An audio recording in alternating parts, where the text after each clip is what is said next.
क्या यार, सारे दिन पढ़ने में बैठा रहता हूँ यार, कुछ भी याद नहीं होता है।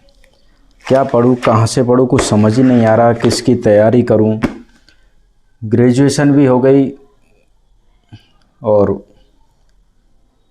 रवि की भी नौकरी लग गई यार। मेरे कुछ दिमाग में ही नहीं बैठ रहा क्या करना है क्या नहीं करना। दोस्तों, आप लोगों को भी होते हैं ऐसे सवाल? अभी ग्रेजुएशन कंप्लीट हो गई है या फिर आपको जो भी स्कूल कॉलेज में पढ़ना था वो कंप्लीट हो चुका है। अभी आपको अपनी कॉम्पिटिटिव एग्ज़ाम्स की तैयारी करनी है, लेकिन आप डिसाइड नहीं कर पा रहे कहाँ से पढ़ना शुरू करें, किस चीज़ की तैयारी करें और क्या पढ़ें। आपको देखो, पुलिस की जॉब लगनी है या फिर रेलवे में किसी पोस्ट पर जाना है या फिर बैंक की जॉब लगनी है, यही अपने पास ऑप्शंस होते हैं, या फिर एसएससी में जाना है। तो इन सभी चीज़ों की हम लोग तैयारी करते हैं। हम लोग क्या करते हैं कि जैसे ही कोई वैकेंसी आई, सपोज दैट अभी ग्रुप डी की वैकेंसी आने वाली है या फिर एनटीपीसी की वैकेंसी आई हुई है, फॉर्म अप्लाई कर दिए हैं।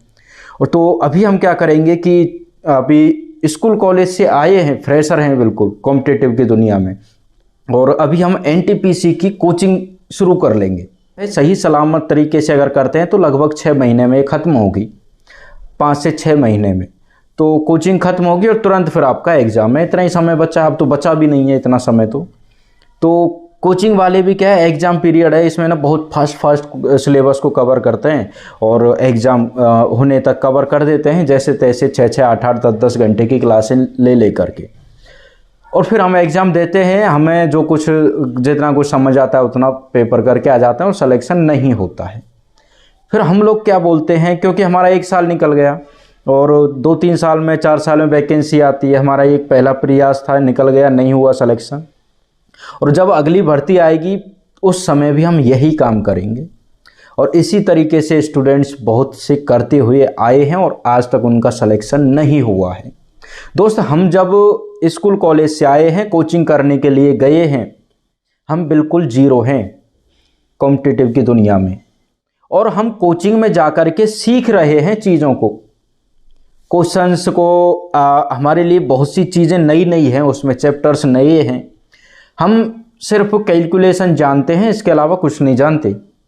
चाहे मैथ्स की आप तैयारी करने के लिए गए हैं, चाहे रीजनिंग की तैयारी करने के लिए गए, और मैक्सिमम स्टूडेंट्स क्या करते हैं, सभी सब्जेक्टों की कोचिंग करते हैं एक ही साथ में।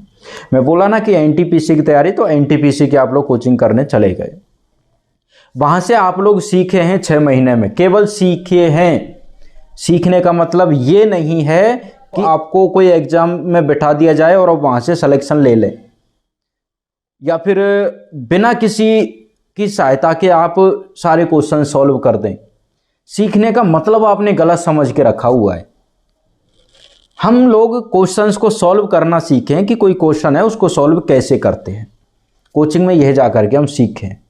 अभी वो चीज़ें हमारी प्रैक्टिस में नहीं आई हैं, वो तरीके हमें याद नहीं हुए हैं। कोई क्वेश्चन है उसको कैसे सॉल्व करना है, वो तरीका हमें याद नहीं हुआ है। हम कोचिंग से सिर्फ सीखे हैं। दोनों में डिफरेंस है, आपको समझना पड़ेगा ये चीज़। आपने कोचिंग से सिर्फ सीखा है कि किसी क्वेश्चन को किस तरीके से हम सॉल्व करते हैं और किस किस टाइप्स के क्वेश्चंस को किन किन तरीक़ों से हम सॉल्व करते हैं, वो उनकी लैंग्वेजें क्या हैं, किस क्वेश्चन की क्या लैंग्वेज है, लिखा हुआ किस तरीके से, और वो पूछना क्या चाहता है। इन सारे स्टेपों से हम गुजर के आते हैं और हम सोच लेते हैं कि हम तो परफेक्ट हो गए एग्ज़ाम देने के लिए। परफेक्ट नहीं हुए, हम परफेक्ट कोचिंग से सीखने के बाद होंगे। कोचिंग जब हम करते हैं उस समय पर हमको क्या करना है, मैं सिर्फ मैथ्स और रीजनिंग 2 चीज़ों की बात करूँगा। देखिए, हम कोचिंग में मैथ्स पढ़ रहे हैं और रीजनिंग भी पढ़ रहे हैं। रीजनिंग हम पढ़ रहे हैं, हमारे पास बुक होनी चाहिए। आप करंट पब्लिकेशन की मत लो, आप लोग सोचेंगे कि ये शायद किसी लोभ लालच में इस बुक को दिखा रहा है। इस बुक में क्या चीज़ है मैं वो बता देता हूँ आपको। इसमें सभी चैप्टर्स के जितने टाइप्स के क्वेश्चंस रेलवे में पूछे जा सकते हैं वो सारे टाइप्स के क्वेश्चंस इसमें हैं, यानी कि मैक्सिमम क्वेश्चंस हैं। आपको प्रैक्टिस करने के लिए ये बुक चाहिए। आपने कैलेंडर पढ़ा कोचिंग में, तो कैलेंडर जितना भी पढ़ा है ना, इसमें स्टेप वाइज क्वेश्चंस हैं उसके, कि कैलेंडर को है ना 4-5 स्टेप्सों में डिवाइड कर दिया है। पहले इजी क्वेश्चंस हैं, फिर थोड़े और अच्छे, फिर थोड़े और अच्छे, फिर हार्ड लेवल के क्वेश्चंस हैं, इस तरीके से। तो कोचिंग में हम पहले इजी पढ़ते हैं। तो जो हम पढ़ के आए हुए हैं 3-4 क्वेश्चन, कोचिंग में 3 और 4 क्वेश्चन ही हम पढ़ते हैं किसी चीज़ के, तो उन क्वेश्चंस को ना, उससे रिलेटेड जो भी क्वेश्चन आपकी बुक में है वो सारे क्वेश्चन सॉल्व करने की जिम्मेदारी अब आपकी है। ना तो कोचिंग वाले की है, ना आपके फैमिली मेम्बर्स की है। जिम्मेदारी आपकी है। जो आपने कोचिंग में सीखा है उससे रिलेटेड जितने भी क्वेश्चंस आपके पास अवेलेबल हैं वो सभी सॉल्व करने हैं। अब अवेलेबल आपके पास ज़्यादा से ज़्यादा होने चाहिए, इसलिए बुक भी आपके पास ऐसी होनी चाहिए जिसमें क्वेश्चन से ज़्यादा हों। ऐसा ना हो कि हमने रीजनिंग की बुक तो ले ली लेकिन 100 पेज की बुक है, उसमें एक चैप्टर के 15-20 क्वेश्चन हैं केवल। इस तरीके की बुक मत लेना। इस बुक में ना देखिए लगभग 8-9 हज़ार क्वेश्चन हैं रीजनिंग के, इसलिए मैं इस बुक को दिखा रहा हूँ, क्योंकि इसमें अच्छे खासे क्वेश्चन हैं। एक ही चैप्टर के 100, 150, 200 तक क्वेश्चन हैं आराम से। ये इतने क्वेश्चन हैं कि आपकी एक अच्छी प्रैक्टिस हो जाएगी। वही काम आपको मैथ्स में करना है। मैथ्स की आप बुक कोई भी लो, लेकिन इस तरीके की लो जिसमें क्वेश्चंस आपको ज़्यादा से ज़्यादा मिलें और उसमें लेवल वाइज डिवाइड करके रखे हुए हों, चैप्टर वाइज डिवाइड हों, जिससे आप अगर कैलेंडर पढ़ रहे हैं तो कैलेंडर के सारे क्वेश्चन आपको एक साथ मिल जाएं। आप अगर परसेंटेज पढ़ रहे हैं तो परसेंटेज के सारे क्वेश्चन एक साथ मिल जाए। उस तरीके की बुक आपको चाहिए। ठीक है दोस्त, तो बुक की बात ये हो गई अलग। इनकी ज़रूरत पड़ेगी कैसे? जब आप कोचिंग कर रहे हैं, जो चैप्टर आप पढ़ रहे हैं उसके साथ में उसकी प्रैक्टिस करते चलिए। घर आने के बाद में आप इन बुक्स से उनके क्वेश्चन सॉल्व कीजिए। ओके दोस्त, अभी हम इसके बाद में बात करेंगे कि हमारी कोचिंग हो गई कंप्लीट। कोचिंग कंप्लीट होने के बाद में आपको कंटिन्यू प्रैक्टिस करनी है, सेल्फ स्टडी जिसे बोलते हैं। आपने जो भी पढ़ा है कोचिंग में दोबारा से अपने को शुरुआत करनी है। जैसे मैथ्स की शुरुआत हम करते हैं परसेंटेज से, तो परसेंटेज से फिर से दोबारा से शुरुआत कर देते हैं। हमारे नोट्स हैं कोचिंग के, किसी क्वेश्चन में प्रॉब्लम आती है उन नोट्स की हेल्प लेते हैं और इस बुक से, मैथमेटिक्स की बुक से हम परसेंटेज चैप्टर खोलते हैं और उस चैप्टर के शुरू से क्वेश्चन नंबर 1 से स्टार्ट करते हैं। 300, 350, 400 क्वेश्चंस हैं, सारे क्वेश्चंस हम सॉल्व करते हैं। अब जिन क्वेश्चंस में प्रॉब्लम आती है, इस बुक में क्या सॉल्यूशन दिया हुआ है देखना चाहो तो देख सकते हैं। कुछ शॉर्ट ट्रिक में भी सॉल्यूशंस रहते हैं, वो अपने फ़ायदेमंद हैं। मतलब शॉर्ट में हमें एक इजी तरीके से समझाया हुआ है, तो कुछ लॉन्ग फॉर्म में होते हैं, उनको हमें देखना नहीं है। हमें हेल्प लेनी है अपने कोचिंग के नोट्स की। हमने जो सीखा है उन चीज़ों से हमको करना है। फिर भी हमको परेशानी आती है तो यूट्यूब पर जा कर के सर्च कर लेना है वो क्वेश्चन जिस क्वेश्चन में आपको प्रॉब्लम आ रही है। तो अनेकों टीचर्स अपने अपने तरीके से एक अच्छे बेस्ट से बेस्ट तरीका आप लोग को देखने को मिल जाएगा। इस तरीके से आपको एक एक चैप्टर की प्रैक्टिस करनी है, बिल्कुल क्वेश्चन नंबर 1 से लेकर के लास्ट तक। जिन क्वेश्चन को आराम से सॉल्व कर लेते हैं अच्छी बात है, जिन क्वेश्चन में प्रॉब्लम आती है तो उन पर काम करना है। क्यों प्रॉब्लम आ रही है, अटक रहे हैं, पहली बार कर रहे हैं, दूसरी बार कर रहे हैं, तीसरी बार कर रहे हैं, तब तक अटकते हैं और सभी लोग अटकते हैं, आप अकेले नहीं हैं ऐसे। कई बार क्या होता है कि हम पहली बार जिन क्वेश्चंस को सॉल्व कर लेते हैं आराम से, दोबारा से जब हम करते हैं तो प्रॉब्लम आ जाती है उनमें। और कई बार ऐसा होता है कि हम पहली बार जिन क्वेश्चंस में अटके हुए हैं और दोबारा से जब हम उनको सॉल्व कर रहे हैं तो बिल्कुल तुरंत बिना टाइम खराब किए हम आराम से सॉल्व कर लेते हैं। इस तरीके की समस्या आती रहती है। तो मैंने बताया कि आपको कोचिंग करनी है, वहाँ से आप सीखे, उसके बाद में आपको प्रैक्टिस करनी है।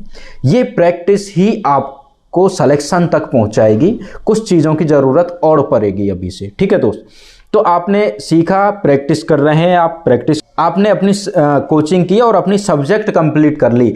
मैथ्स के सारे चैप्टर्स कंप्लीट कर लिए, रीजनिंग के सारे चैप्टर्स कंप्लीट कर लिए। 1-2 चैप्टर्स में प्रॉब्लम रहती है, 100% कोई नहीं होता, कमियां रहती हैं, वो चीज़ें इग्नोर करने वाली हैं। ठीक है दोस्त, तो आपने अपनी सब्जेक्ट पर काम किया, मैथ्स, रीजनिंग, साइंस, इसी तरीके से। अब आप हुए हैं किसी एग्जाम की तैयारी करने की कंडीशन में। ठीक है दोस्त, एग्जाम की तैयारी करने की कंडीशन की बात कर रहा हूं मैं। अब हुए हैं आप लोग, तो आपने अपनी सब्जेक्ट तैयार की, अब आप किसी एग्जाम की तैयारी करनी है आपको। अब आपको कोचिंग करने की ज़रूरत नहीं है, आपको कोचिंग की तरफ नहीं जाना। अब आपको चाहिए, आपकी जो ये प्रैक्टिस बुक थी इनसे प्रैक्टिस तो आपको करनी है अपनी सब्जेक्ट की। फिर से दोबारा से कम 3 बार आप इस तरीके से प्रैक्टिस करो, तब जाकर के आपकी मैथ्स और रीजनिंग कंप्लीट होगी अच्छी तरीके से। इसके बाद में आपको करना है कि आप एनटीपीसी की या एएलपी की तैयारी कर रहे हैं तो उनके मॉडल पेपर ले लो, प्रीवियस ईयर की बुक ले लो। ठीक है दोस्त, किसी भी पब्लिकेशन की ले रहे हैं आप, किसी की भी ले लो प्रीवियस ईयर की बुक। ठीक है, वो मॉडल पेपर के नाम से लो चाहे प्रीवियस ईयर की बुक्स के नाम से हो, कोई फर्क नहीं पड़ता, आप ले लो। अब उसके क्वेश्चंस आप सॉल्व कीजिए। उसके क्वेश्चंस को सॉल्व करने में जब आपको प्रॉब्लम आती है तो आप बार बार एक चीज़ नोटिस करेंगे कि आपको किसी एक ही चैप्टर के क्वेश्चंस में ज़्यादा प्रॉब्लम आ रही है। मान के चलिए आपका ब्याज का कोई चैप्टर है या फिर अनुपात समानुपात का कोई चैप्टर है, आपको प्रॉब्लम है उसमें, तो बार बार हर मॉडल पेपर में उसी चैप्टर में के क्वेश्चन में आप जा करके अटकेंगे। तो जिन क्वेश्चंस में प्रॉब्लम आ रही है उन क्वेश्चंस पर काम करो ज़्यादा। उन चैप्टर को अभी बार बार एक ही चैप्टर के क्वेश्चंस में प्रॉब्लम आ रही है तो वापस से आपको ये वाली बुक उठानी है और इसके चैप्टर को दोबारा से सारे क्वेश्चंस पर काम करना है। अभी जब हम 2-3 बार प्रैक्टिस कर लेते हैं ना, तब हम अपने टिक करते जाते हैं कि ये क्वेश्चन हो गया, ये क्वेश्चन नहीं हुआ, तो फिर इजी क्वेश्चंस को बार बार सॉल्व करने की ज़रूरत नहीं है। आप देखेंगे और आप क्वेश्चन को देखेंगे और देखते ही तुरंत आपके माइंड में ना उस क्वेश्चन को सॉल्व करने का पूरा प्रोसेस विद इन 1-2 सेकेंड में आ जाएगा। आपको सॉल्व करने की ज़रूरत नहीं है, आगे बढ़ते जाओ। जिन क्वेश्चंस में प्रॉब्लम आती है, जिन क्वेश्चन का पूरा प्रोसेस आपके माइंड में रिमाइंड नहीं होता है, उन क्वेश्चन पर आपको काम करना है। ये आपका रिवीजन का एक नेक्स्ट लेवल का रिवीजन है। ये जब आपकी सब्जेक्टें तैयार हो जाती हैं उसके बाद में इस तरीके से आपको रिवीजन करना है। प्रीवियस ईयर की हम बात कर रहे हैं तो प्रीवियस ईयर की बुक है, उसके क्वेश्चन में प्रॉब्लम आ रही है तो किस चैप्टर में प्रॉब्लम आ रही है, वापस से आप अपने कोचिंग के नोट्स पर पहुंच जाओ या फिर यूट्यूब पर पहुंच जाओ और उस चैप्टर पर दोबारा से काम करो। इस तरीके से आपने तैयारी की। आप एक फ्रेशर स्टूडेंट से लेकर के एक मेन लाइन के जो स्टूडेंट हैं, तैयारी कर रहे हैं पिछले कई सालों तक, वहाँ तक आप पहुँच गए 7-8 महीने में। ये 7-8 महीने आपने मेहनत कर ली तो आप पहली बार में सिलेक्शन लेंगे। मैंने सेम यही प्रोसेस अपनाया था। पहले मैथ्स रीजनिंग दोनों चीज़ें कंप्लीट कर ली, एएलपी का पेपर आया, मैं साइंस पर काम करने लग गया और मेरे पास साइंस को भी, क्योंकि मैथ्स रीजनिंग में मुझे टाइम देने की ज़रूरत नहीं पड़ी। जब से नोटिफिकेशन आया, फॉर्म अप्लाई किया, उसके बाद से ही मैं साइंस, मैथ्स और रीजनिंग तीनों चीज़ों पर काम करने लग गया। मुझे साइंस पर ज़्यादा टाइम देना पड़ा क्योंकि मैं पहले उसे नहीं पढ़ा था, लेकिन साइंस का स्टूडेंट रहा तो ज़्यादा परेशानी भी नहीं आई। और फिर मैं अपने एग्ज़ाम से 2 महीने पहले ही प्रीवियस ईयर के पेपर पर काम करने लग गया। इसी तरीके से प्रॉब्लम आती थी उन पर काम करता था। यही मेरा प्रैक्टिस का तरीका रहा और लास्ट तक मैं यही काम करता रहा। ऑनलाइन टेस्ट दिया था 2-4-5, क्योंकि मुझे देखना था कि होता कैसे है, इसलिए मैं वो देखा। लेकिन मुझे ज़्यादा फ़ायदेमंद लगा था ऑफलाइन जो मैं मॉडल पेपर सॉल्व कर रहा था, क्योंकि जिनमें प्रॉब्लम आ रही थी मुझे उन पर काम करना था, मेरी कमज़ोरियों पर मुझे काम करना था, मुझे मजबूत बनाना था हर क्षेत्र में, हर चैप्टर में। इसलिए मैं ऑफलाइन दे रहा था और जिन चीज़ों में प्रॉब्लम आ रही थी उन पर मैं काम कर रहा था। इस तरीके से मेरी एएलपी की सीवीटी फर्स्ट की प्रिपरेशन हुई और उसके बाद में मैं एग्ज़ाम देने गया तो मुझे कॉन्फिडेंस था खुद पर, क्योंकि मैं मेरे पूरे सिलेबस पर जहाँ भी नज़र घुमाता तो मेरे माइंड में वो चीज़ें रिमाइंड होती थी कि चलो ये चैप्टर से भी क्वेश्चन आया तब भी इस तरीके का आया तब भी मैं कर लूँगा, ये आया तब भी मैं कर लूँगा। उन क्वेश्चंस के बारे में सोचता था, भाई मैं ये सॉल्व कर लूँगा, कोई परेशानी नहीं है। इस तरीके से मेरी ये तैयारी हो गई थी। तो आप लोग फ्रेशर स्टूडेंट हैं तो भाई पहले अपनी सब्जेक्ट पर काम करो, कोचिंग कर लो, उनको तैयार कर लो, उसके बाद में किसी एग्ज़ाम की तैयारी करने की सोचना। ये गलती मत करना कि आपने फॉर्म भरा और उसके बाद कोचिंग करने के लिए पहुंच गए और जैसे तैसे भाग दौड़ करके आप कोचिंग कर रहे हैं और प्रैक्टिस करने का समय भी आपको मिला नहीं है और आप एग्ज़ाम देने के लिए बैठ गए और आपका सिलेक्शन नहीं हुआ और डिमोटिवेट हो गए कि हमारा तो सिलेक्शन ही नहीं होता। ठीक है दोस्त, मेरा इस वीडियो को खैर इतना बड़ा बनाने का इरादा नहीं था, ये सारी चीज़ें बात करने की, लेकिन ज़रूरी लगी इसलिए ये सारी बातें हुई। वीडियो को लाइक कर दो, शेयर कर दो और इससे भी बढ़िया बढ़िया वीडियोज़ मैं कई बार पहले बना चुका हूँ तो प्लीज़ वो वीडियोज़ आप देखें। तो धन्यवाद भाई। अपने भाइयों को, अपने यार दोस्तों को शेयर कर दिया करो यार, वीडियो काफ़ी मेहनत लगती है बनाने में, एडिट करने में, सब कुछ में। और मेरी हो गया ड्यूटी का टाइम भाई, जाना है मुझे। धन्यवाद।